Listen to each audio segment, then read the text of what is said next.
Healthy and டேஸ்டியான pomegranate banana smoothie super டேஸ்ட்டாக இருக்கும். வாங்க அது எப்படி செய்யலான்னு பார்த்துடலாம். Hello friends, welcome back to my channel. இன்றைக்கி சூப்பரான ஒரு ஸ்மூத்தி பொமக்ரானேட் பனானா வச்சு எப்படி செய்யலான்னு பார்க்கலாம். இது மாதிரி வாழைப்பழம் ரொம்ப பழுத்து போச்சுன்னா நிறைய பேர் சாப்பிட மாட்டாங்க. வாழைப்பழமும் பெரியவங்களும் சின்னவங்களும் சாப்பிட மாட்டாங்க, நிறைய பேருக்கு பிடிக்காது. அது பொமோகிரானேட் பனானா ஸ்மூத்தி இது மாதிரி செஞ்சு கொடுங்க, சூப்பராக சாப்பிட்டுக்குவாங்க. டேஸ்ட்டு அவ்வளோ சூப்பராக இருக்கும். அதுக்கு நான் 2 வாழைப்பழம், நல்லா பழுத்த வாழைப்பழம் எடுத்திருக்கேன். 3/4 பவுல் மாதுளம்பழம் எடுத்திருக்கேன். அதுக்கப்புறமா தேவையான பொருட்கள் பார்த்துடலாம். திராட்சை எடுத்திருக்கேன், ப்ரௌன் கலர் திராட்சை எடுத்திருக்கேன். நல்லா கழுவிட்டேன். எப்போவுமே யூஸ் பண்ணும்போது நம்ம நல்லா கழுவிடணும். அதுக்கப்புறமா 4 பாதாம் பருப்பு பொடியை கட் பண்ணியிருக்கேன்.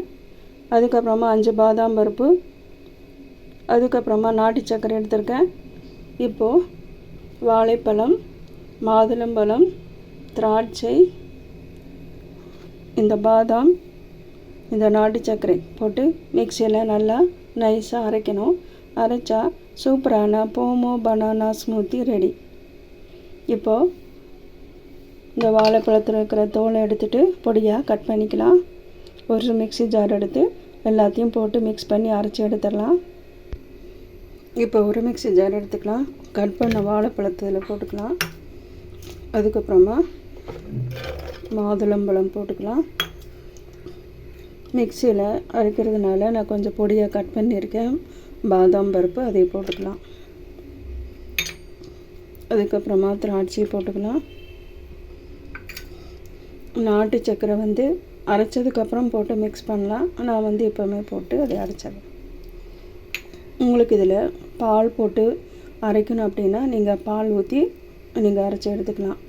இப்போ நான் பால் நான் ஊற்றலை, அதனால் எனக்கு தண்ணி தேவைப்படுச்சுன்னா தண்ணி ஊற்றி இதையே நல்லா மிக்ஸ் பண்ணி அரைச்சி எடுத்துகிட்டு வந்துடுறேன்.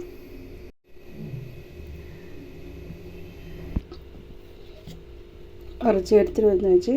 ஒரு கிளாஸ் டம்ளரில் இதை நம்ம மாற்றிக்கலாம்.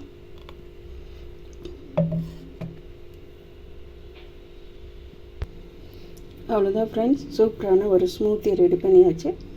வீட்டில் குழந்தைங்க பழங்கள்லாம் சாப்பிட மாட்டேன்னு அடம் பிடிக்கிறாங்களா, அது மாதிரி இருந்தால் இது மாதிரி ஃப்ரூட்ஸ் எல்லாம் போட்டு சூப்பரான இது மாதிரி ஒரு ஸ்மூத்தி செஞ்சு கொடுங்க. குடிக்கிறதுக்கு நல்லாயிருக்கும், டேஸ்ட்டு அவ்வளோ சூப்பராக இருக்கும். கடைசியில் இது மாதிரி பாதாம் முந்திரி எல்லாம் நீங்கள் பொடி பொடியாக கட் பண்ணி கொடுக்கலாம். இல்லை டூட்டி ஃப்ரூட்டி இருந்தால் கூட கலர்ஃபுல்லாக நீங்கள் கொடுக்கலாம். அப்போ குழந்தைங்க ரொம்ப ஆசையாக விரும்பி இதை குடிப்பாங்க. நீங்களும் வீட்டில் இது மாதிரி பழங்கள் இருந்தால் இது மாதிரி ஒரு ஸ்மூத்தி ரெடி பண்ணி குழந்தைங்களுக்கு கொடுங்க, பெரியவங்களுக்கு கொடுங்க. இது சூப்பரான ஒரு ட்ரிங்க்கு, டேஸ்டியாக இருக்கும். இந்த வீடியோ உங்களுக்கு பிடிச்சிருந்துச்சுன்னா ஃப்ரெண்ட்ஸ் அண்ட் ரிலேட்டிவ்ஸ் கூட ஷேர் பண்ணுங்கள், சப்ஸ்கிரைப் பண்ணுங்கள். மீண்டும் இதே மாதிரி ஒரு ரெசிபியோட அடுத்த வீடியோவில் உங்களை நான் சந்திக்கிறேன். தேங்க்யூ ஃபார் வாட்சிங்.